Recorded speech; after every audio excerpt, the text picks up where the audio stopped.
আপনার ভালো দেখতে পারেন এরকম বহু লোক আছে না? এই হিংসা করলে অনেক সময় বদনজর লাগে, বদনজর। আপনার ভালো কিছু হতে আরেকজনের জ্বালা পড়া শুরু হয়েছে, এর কারণে অনেক সময় মানুষ ক্ষতিগ্রস্ত হয়। বহুবার এই সূরা পড়ে তৎক্ষণাৎ একেবারে পড়ার সাথে সাথে আমি কার্যকরিতা আমার চোখে বহুবার দেখেছি, আলহামদুলিল্লাহ। নবী সাল্লাল্লাহু আলাইহি ওয়াসাল্লাম এক সাহাবীকে বলেছেন, তুমি কি জানো আজকে রাতে যে 2টা সূরা আমার প্রতি নাজিল হয়েছে, যে আয়াতগুলো নাজিল হয়েছে, এইরকম আয়াত কোরআনে আরেকটা নাজিল হয় নাই।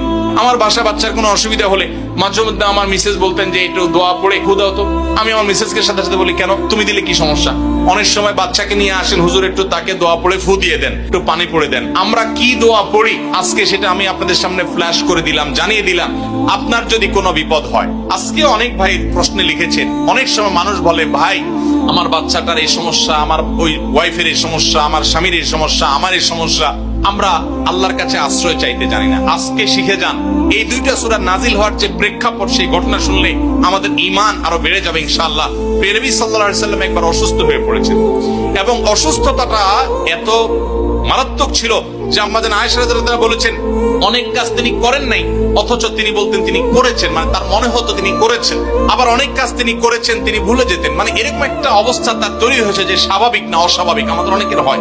তখন নবী সাল্লাল্লাহু আলাইহি ওয়াসাল্লাম বিভিন্ন তখনকার যে চিকিৎসক ছিল তাদের সহযোগিতা নিয়েছেন, বিভিন্ন ট্রিটমেন্ট করেছেন, কিন্তু কোনোভাবে কোনো কাজ হচ্ছিল না।